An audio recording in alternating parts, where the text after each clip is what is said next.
అంతలోనే మనము సనగడము, అంతలోనే మనము గునగడము అవన్నీ జరిగిపోతుంటాయి.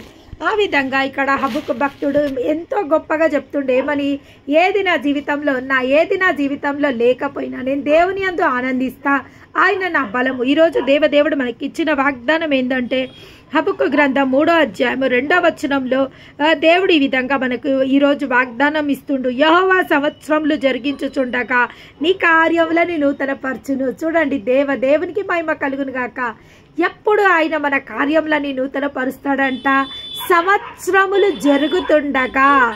సంవత్సరములు ఎప్పుడైతే జరుగుతుంటాయో అంటే కొన్ని సంవత్సరాలు మన నిరీక్షణకు కొన్నిసార్లు సంవత్సరాలు పట్టొచ్చు, కొన్నిసార్లు మన ప్రార్థనకు రోజులు పట్టొచ్చు, కొన్నిసార్లు మన ప్రార్థనలకు గంటలు పట్టొచ్చు, లేదా కొన్నిసార్లు మన ప్రార్థనలకు నిమిషం పట్టొచ్చు. నిమిషం పాటు నేను నిన్ను విస్మరించి తిని అధికమైన వాత్సల్యంతో నేను హత్తుకుంటున్నా అని దేవదేవుడు సెలవివ్వడం జరుగుతుంది. నిమిషం పాటు ఒక్కొక్కసారి మనము మన హృదయలో మన మదిలో ఆలోచన వచ్చిన వెంటనే ఆ కార్యం సఫలమైపోతుంది. చాలా మందికి ఈ యొక్క ఏమంటారంటే అవగాహన ఉంది. మేము ఇట్లా అనుకుంటూనే ఉన్నాము, మేము మా మనసులో అనుకుంటున్నాము, ఇంకా అది మా పెదవుల పైకి రాకముందే ఆ కార్యం మాకు సఫలపరచబడ్డది. కొన్నిసార్లు రోజులు పట్టొచ్చు, కొన్నిసార్లు నెలలు పట్టొచ్చు, కొన్నిసార్లు సంవత్సరాలు పట్టొచ్చు. అయినప్పటికీ ఇక్కడ దేవుడు ఏమంటుండంటే ఈ నిరీక్షణ నిన్ను సిగ్గుపరచనీయది.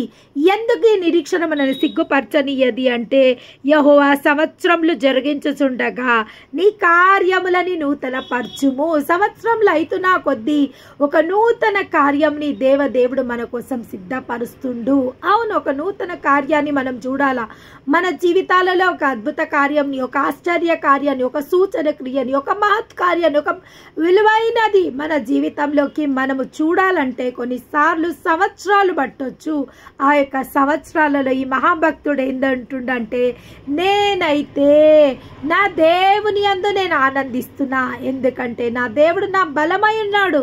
నేను ఒకవేళ నేను ఈ యొక్క నిరీక్షణ కాలంలో నేను బలహీనుడనైతేనేమో, లేదా నేను నిరుత్సాహ నిస్పృహ గుండా నేను వెళ్ళవలసి వస్తుందేమో, లేకుండా ఎన్నో రకాల శోధనలు ఈ నిరీక్షణ కాలంలో నాకు వస్తాయేమో, కానీ చివరికి నా దేవుడు నాకు బలమై ఉన్నందుకు, నా దేవుడు నాకు బలం అనుగ్రహించి ఉన్నాడు కాబట్టి నేను బలహీనుడని అయిపోయినా కానీ చివరికి నేను బలం పొందుకుంటా. ఒకవేళ ఈ యొక్క సమస్య నా జీవితంలో ఆనందం లేకుండా, నా జీవితంలో సమాధానం లేకుండా, నా జీవితంలో క్షేమం లేకుండా చేసినా కానీ చివరికి అది ఆనందంగా ముగియబడుతుంది. అవును, ఆ దేవుని మనం ఎప్పుడైతే ఆయనని మనము తెలుసుకోగలుగుతామో, ఎప్పుడైతే ఆయన గురించి ఒక అవగాహనకు మనం రాగలుగుతామో, మొట్టమొదటిగా మనం తెలుసుకోవాల్సింది మన దేవుడు ఏమై ఉన్నాడు, ఆయన ఏమి చేయగలుగుతాడు మన జీవితంలో, ఆయన దృష్టిలో మన ప్రయారిటీ ఏమయ్యింది, ఏమనుకుంటుండు ఆయన మన గురించి, ఏమంటుండంటే మీరు వారసులైతే అన్నిటికీ వారసులు.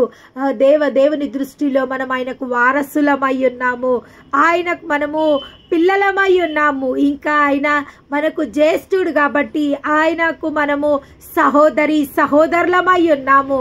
ఇంకా ఆయనకు మనం ఏమై ఉన్నాము, శిష్యులమై ఉన్నాము. ఆయనకు మనము శిష్యులమై ఉన్నాము, ఎందుకంటే ఆయన బోధకుడు కాబట్టి ఆయనకు మనం శిష్యులమై ఉన్నాము. మనము పిల్లలమైతే ఆయన మనకు తండ్రి అయి ఉన్నాడు. అవును, ఎప్పుడైతే మనము మన జీవితంలో ఆయన ప్రయారిటీ ఏముందో తెలుసుకోగలుగుతామో, దేవుడు మనల్ని ఏ విధంగా చూస్తుండు అనే ఆ యొక్క దృష్టికోణంని మనము కరెక్ట్గా పరిశీలించగలిగితే, కరెక్ట్గా మనం తెలుసుకోగలిగితే, మనకు సంవత్సరంలు గడుస్తున్నా, రోజులు గడుస్తున్నా, నెలలు గడుస్తున్నా, సంవత్సరంలు గడుస్తున్నా, ఆయన పైన మన ప్రేమ ప్రతిరోజు నూతనపరచబడుతుంది. కానీ మనకు